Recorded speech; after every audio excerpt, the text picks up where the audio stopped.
میرے بھائیوں یہ بہت بڑی عبادت کے تلاوت قرآن، اسی لیے ہم نے کہا رمضان کے مہینے میں سب سے آسان بلا کسی محنت کے اگر سب سے زیادہ اجر و ثواب والا عمل ہے جس سے ہم زیادہ استثمار کر سکتے ہیں تو کیا ہے؟ قرآن پاک ہے۔ تلاوت قرآن کو خوب پڑھو، تلاوت کرو، اللہ اکبر ہے۔ قرآن کی برکت، نبی علیہ السلام بیٹھے ہوئے آپ نے فرمایا جس نے 3 مرتبہ قرآن سورۃ الاخلاص پڑھ لیا 3 مرتبہ، بنا اللہ لہ بیتا فی الجنہ، اللہ نے ایک محل تیار کر دیا۔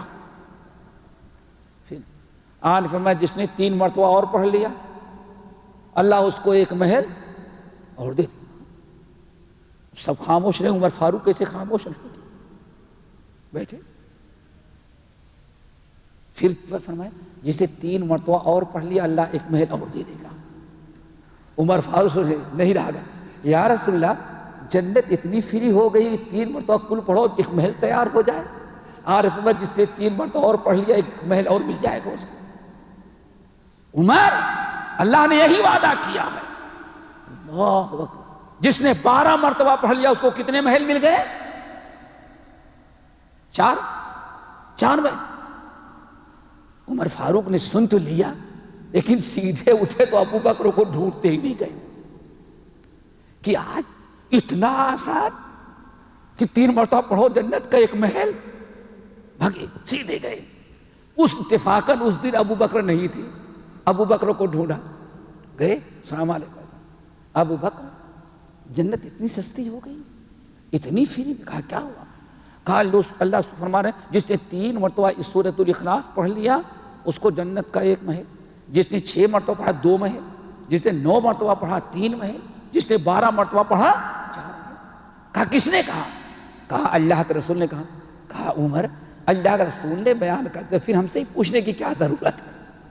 یہ ابو بکر تھے۔ کہا جاتا ہے یہی ابو بکر میں اور دوسرے صحابہ کرام میں یہی فرق تھا، بلکہ ہمارے شاہ ولی اللہ محدث دہلوی رحمۃ اللہ علیہ کہتے ہیں کہ صدیق صدیق ہوتا ہے، کہتے ہیں جیسے آئینے کے سامنے کھڑے ہو جاؤ، اللہ کے رسول کھڑے ہو جائیں تو ایک تو اللہ کے رسول ہیں اور آئینے میں آپ کے کیا آ گیا؟ عکس آ گیا۔ کہتے ہیں واللہ ابو بکر کا معاملہ بھی یہی تھا، ابو بکر کا معاملہ بھی یہی تھا، سمجھو کہ اللہ کے رسول کے عکس تھے۔ اس لیے دوستو تلاوت قرآن کا اہتمام کرو، چلتے پھرتے اگر کچھ نہیں یاد ہے تو قل هو اللہ احد پڑھتے رہو۔ اللہ رسول نے فرمایا جس نے 3 مرتبہ پڑھ لیا اس کو ایک ختم قرآن کا ثواب اللہ دے دیتا ہے۔ تو میرے بھائیو یہ تو عام دنوں کا اجر و ثواب ہے، اور رمضان میں تو پتہ نہیں جب اللہ نے نیکیوں کے دروازے ہی کھول دیا ہے تو پتہ نہیں کتنا اجر و ثواب دے دے گا۔ ان کا آپ اہتمام کریں۔ اسی طرح سے میرے بھائیو اب ایک تیسری چیز اور ذہن میں رکھیں، یہ تو بات سمجھ میں آ گئی نا، اور ہمیں تیسری چیز ماہ رمضان میں ابواب الخیر کا اہتمام کیا جائے۔ کس کا؟ 3 نیکیاں بڑی اہم ہیں اور تینوں رمضان میں پائی جاتی ہیں، اور تینوں نیکیاں ایسی زبردست ہیں کہ اللہ رسول نے ان کو نیکی نہیں بلکہ کیا کہا ہے؟ ابواب الخیر، یعنی ایک تو ہے نیکی اور دوسری کیا ہے بھائی؟ نیکی کا دروازہ۔ اب دروازے میں داخل ہو گئے تو ایک تو مسجد ہے، اوپر سے سب کچھ آپ نے دیکھ لیا، اور دوسرے ہے کہ مسجد کا دروازہ ہی آپ کو مل گیا تھا، آگے تحیۃ المسجد بھی پڑھو گے، قرآن بھی پڑھو گے، سبحان اللہ الحمدللہ بھی پڑھو گے، اور یہ روڈوں پر جتنی برائیاں ہو رہی ہیں آپ کے دل و دماغ اس سے بھی، اور اگر زیادہ شریف ہیں تو موبائل بھی بند کر دیں گے، رمضان کہیں کر دیں گے نہیں مسجد میں موبائل کی گھنٹی نہیں بجنی چاہیے اگر زیادہ شریف ہیں تو۔ کیا خیال ہے آپ لوگوں کا؟ نیکیوں کا دروازہ، ایک ہے نیکی اور ایک ہے نیکیوں کا دروازہ۔ مسند احمد بن حنبل اور ترمذی کی حدیث جو بڑی طویل حدیث ہے حضرت معاذ بن جبل کی، جس کے اندر اللہ کے رسول معاذ بن جبل نے کہا تھا یا رسول اللہ دلنی علی عملی یدخلنی الجنہ ویباعدنی عن النار، آپ مجھے وہ عمل بتائیں جو جنت میں سیدھے داخل کر دے اور جہنم سے بچا دے۔ اللہ کے رسول نے بہت ساری باتیں بتائیں، وہ حدیث بڑی طویل ہے، کسی اور موقع پر آپ نے ایمان، توحید، 5 وقت نماز، تلاوت قرآن، اور اسی طرح سے آپ نے ماشاءاللہ جہاد، ساری چیزیں بیان کر دیں۔ پھر آخر میں فرمایا یا معاذ، اللہ اکبر، ابواب الخیر، ساری نیکیاں کریں لیکن جو ابواب الخیر ہیں ان کو زیادہ، ہر نیکی نیکی کرنا چاہیے، لیکن میں نے کہا ایک ابواب النیکیوں کے دروازے، ان کا ذرا خاص خیال رکھو رمضان میں، تاکہ استثمار، سمجھ گئے نا، ایک ہی مہینہ ہے، اللہ نے فرمایا جتنا پھل توڑنا ہے، لیکن کس کا پھل؟ جنت کا پھل، نیکیاں، اجر و ثواب، جتنا جمع کرنا ہے استثمار کر لو۔ اللہ اکبر۔ آپ نے فرمایا الا ادلک علی ابواب الخیر، اے معاذ جنت میں لے جانے والے اعمال تو بتا دیا، کر لیا تم نے، بتا دیا، سب وعدے ہو گئے، لیکن ذرا بتاؤ الا ادلک علی ابواب الخیر، کیا میں نیکیوں کے دروازے نہ بتا دوں؟ ابھی تک نیکی، اللہ اکبر، کیا اے معاذ ابھی تک جتنا ہم نے بتایا سب کیا ہیں؟ وہ خیر ہیں، نیکیاں ہیں، لیکن اب ساری نیکیوں کے بعد کیا الا ادلک علی ابواب الخیر، کیا میں ابواب الخیر تم کو نہ بتا دوں؟ اب نیکیوں کے دروازے، اللہ اکبر۔ میں نے پھر میں نے بار بار کہا نیکیاں الگ ہیں، اللہ نے نیکیاں تو بتا دیا، لیکن اب کیا بتانا چاہتے ہیں؟ نیکیوں کے دروازے، الا ادلک علی ابواب الخیر، کیا میں نیکیوں کا دروازہ تمہیں نہ بتا دوں؟ اللہ اکبر۔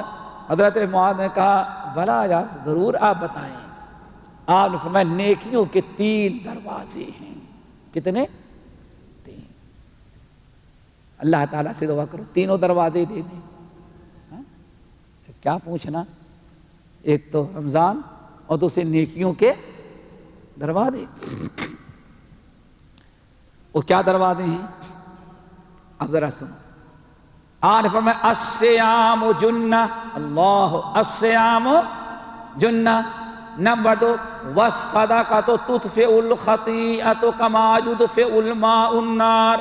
نمبر 3 وصلاۃ الرجل فی جوف اللیل، اللہ اکبر۔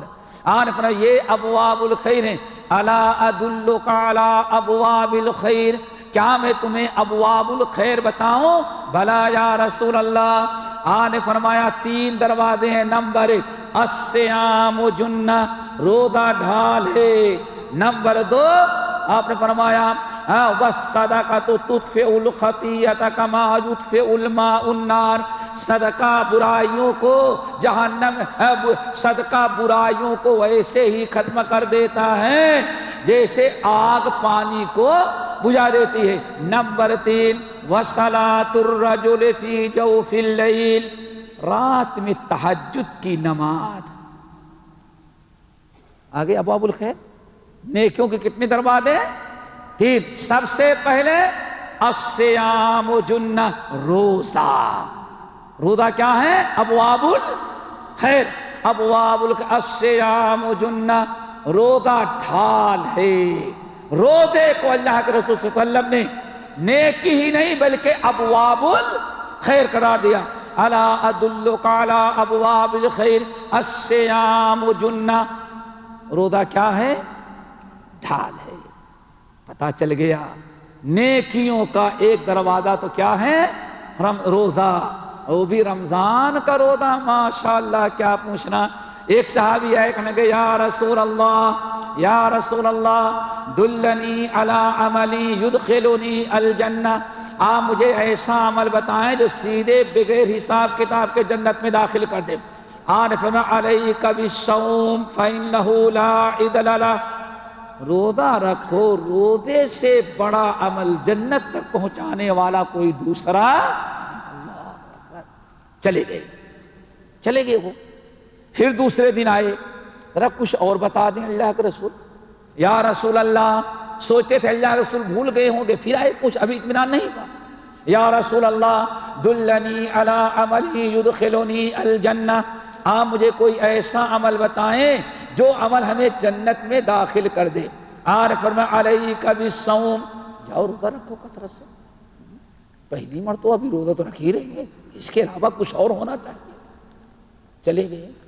کچھ عرصے کے بعد پھر آئے، سوچتے ہیں اب تو اللہ رسول بھول گئے ہوں گے، پھر کوئی نئی چیز معلوم ہو جائے گی. یا رسول اللہ دلنی علی عمل یدخلنی الجنہ، یا رسول اللہ ہمیں کوئی ایسا عمل بتائیں جو جنت میں داخل کر دے ہمیں. آپ نے پہچان لیا، فرمایا علیک بالصوم، علیک بالصوم فإنہ لا عدل لہ، اللہ کے بندے روزہ رکھ. کیا تم نے سمجھا؟ تین بار بار آگے پوچھا جنت میں لے جانے والا، کیا سمجھا ہے روزے کو؟ علیک بالصوم، روزہ رکھو. فإنہ لا عدل لہ، روزے سے بڑی نیکی جنت میں لے جانے والی کوئی ہے ہی نہیں ہے. ابواب الخیر ہے میرے بھائی. کیا ہے؟ ایک ہی عمل تو ہے جس کو اللہ نے کیا بنا؟ میرا ہے. کیا ہے؟ فَإِنَّ الصَّوْمَ لِي، حدیث قدسی ہے نا، فَإِنَّ الصَّوْمَ لِي، روزہ تو میرے لیے ہے نا، وَأَنَا أَجْزِي بِهِ. اور بعض روایتوں سے کیا پتہ چلا؟ حیرت کریں گے آپ کو. بعض اہل علم کہتے ہیں حدیث کی شراح کہ اللہ نے فرمایا روزہ میرے لیے ہے، میں ہی اس کا بدلہ دوں گا. کیا مطلب ہے؟ آپ نماز پڑھتے ہیں، ایک نماز کی کتنی نیکی ملی فرشتے ریکارڈ کرتے ہیں، ٹھیک ہے نا. صدقہ کیا فرشتے ریکارڈ کرتے ہیں، سمجھ گئے نا. صدقہ کیا فرشتے، سب کچھ. حج کیا فرشتے. لیکن روزے کا معاملہ آیا تو اللہ نے فرشتوں سے کیا کہا؟ چھوڑ دو. روزے دار کو کتنا ثواب دینا ہے وہ تمہارے بس کی بات ہے. کتنا لکھو گے؟ تمہارے لکھنے سے کہ طاقت سے باہر کی چیز. نام اعمال ریکارڈ کرنے والے، آپ کی نیکیوں کے ہندسہ آنکڑا دینے والے نوٹ کر کتنی نیکیاں. ہر عمل کی نیکی اللہ نے محدود رکھی، فرشتے لکھ سکتے ہیں. لیکن اللہ رسول نے کیا فرمایا؟ روزے کی نیکی کتنی ہے فرشتوں تمہارے لکھنے کی طاقت میں نہیں ہے. انا اجزی بھی، بندے نے روزہ میرے لیے رکھا ہے، اس لیے بدلہ بھی میں ہی اس کا دوں گا. اللہ تعالیٰ یہ بڑی خیر و برکت ہے. بات کیا چل رہی تھی؟ ابواب الخیر. روزہ ابواب الخیر ہے. اللہ اکبر. شیخ الاسلام ابن تیمیہ رحمۃ اللہ علیہ، روزہ کتنا خیر کے دروازہ ہے، واللہ حیرت ہوتی ہے. حدیث طبرانی کی ہے، حدیث پر محدثین نے کلام کیا ہے، لیکن حافظ ابن القیم رحمۃ اللہ علیہ کہتے ہیں ہم نے اپنے شیخ الاسلام ابن تیمیہ کو بار بار دیکھا، اس حدیث کو بڑی کثرت سے بیان کرتے تھے اور کہتے تھے حدیث کے سند میں ضعف تو ہے تھوڑا سا، لیکن رسول اسلام اس کی تائید کرتے. کیا کرتے ہیں؟ تائید. کہتے حدیث حسن ہوگی. شیخ الاسلام نے تیمیہ رحمۃ اللہ علیہ بہت ہی زیادہ اس حدیث کو بیان کرتے تھے. اللہ اکبر. قیامت کے دن حشر کے میدان میں ایک شخص نے خواب بتایا، اپنا خواب بتائے. کہتے ہیں کہ حشر کا میدان ہے، ہم جنت میں جانا چاہتے ہیں، سمجھ گے نا، تمنا تو ہے لیکن جنت کے قریب تک نہیں جا سکتے. عذاب نار چاروں طرف سے ہم کو گھیر لیتا ہے. کہتے ہیں میں نے لاکھ کوشش کیا کہ کسی بھی صورت سے جنت میں چلے جائیں، لیکن چاروں طرف سے عذاب آ کر کے گھیر لیتا، ہمیں جنت کے قریب تک نہیں جانے دے رہا تھا. میں پریشان ہو گیا، بے انتہا پریشان. اور بلکہ بعض روایتوں تو میں آیا کہ اللہ رسول نے ارشاد فرمایا لوگوں ایک بندہ کا انتقال ہوا، وہ جنت میں جانا چاہا لیکن ناممکن، چاروں طرف سے عذاب نے آ کے گھیر لیا. سوچتا ہے کوئی سفارش کرنے والا مل جائے تاکہ میں عذاب سے نکلوں، چلا جاؤں جنت کے اندر. کوئی چانس نہ ملا. آخر میں بندہ جب مایوس ہوا اور نجات کا راستہ نہ ملا تو آیا ایک شخص، آنے کے بعد کہتا ہے سارے عذاب کو دھکے دیا اور بندے کو جنت تک پہنچا دیا۔ اللہ صاحب نے پوچھا اللہ رسول کیا تھا؟ آپ نے فرمایا وہ بندہ بڑا پریشان، آخر آپ ہیں کون جو ایسے وقت میں مدد کے لیے آ دے؟ کہا میں آپ کا روزہ ہوں جو دنیا میں آپ رکھا کرتی تھی۔ روزہ 3 ہیں ابواب الخیر، جن میں پہلا ابواب الخیر روزہ، نمبر 2 والصدقۃ تطفئ الخطیئۃ کما یطفئ الماء النار، صدقہ اور خیرات۔ دوستو رمضان آیا ہے، اگر آپ چاہتے ہیں رمضان سے خوب فائدہ اٹھائیں تو استثمار کا دوسرا بڑا عمل کیا ہے ابواب الخیر میں؟ الصدقہ۔ آپ نے فرمایا الصدقۃ تطفئ الخطیئۃ کما یطفئ الماء النار، اے لوگو صدقہ خیرات کرو، جس طرح سے آگ کہیں لگ جائے، کتنی بڑی بھی آگ ہو، آگ کو اگر کوئی چیز بجھا سکتی ہے تو پانی بجھاتا ہے۔ آپ نے فرمایا جیسے آگ کو پانی بجھا دیتا ہے، ایسے ہی کتنے بھی گناہ ہوں، بندہ اگر صدقہ خیرات کرتا ہے تو بندے کے صدقہ خیرات گناہوں کو جلا دیتا ہے۔ خاص طور سے اللہ اکبر رمضان کا صدقہ، ہمیں حدیث یاد آئی، اللہ کے رسول ارشاد فرماتے صدقۃ السر تطفئ غضب الرب، اے لوگو تم 50 برائیاں کر کے گناہ کر کے اپنے رب کو غصہ دلا دیتے ہو، تمہارا رب تم سے غصے میں رہتا ہے، لیکن اخلاص کے ساتھ تم نے پوشیدہ کسی کو صدقہ دے دیتے ہو تو تمہارا صدقہ رب کے غصے کو ٹھنڈا کر دیتا ہے۔ ابواب الخیر، نیکیاں ہی نیکیاں، کتنی بڑی کتنا بڑا ابواب الخیر۔ آپ نے فرمایا 1 درہم 3 آدمی کو جنت میں لے جاتا ہے۔ کتنے آدمی کو؟ 1 درہم یا 1 درہم سمجھو، کتنے آدمی کو جنت میں لے گیا؟ کیوں؟ ابواب الخیر ہے۔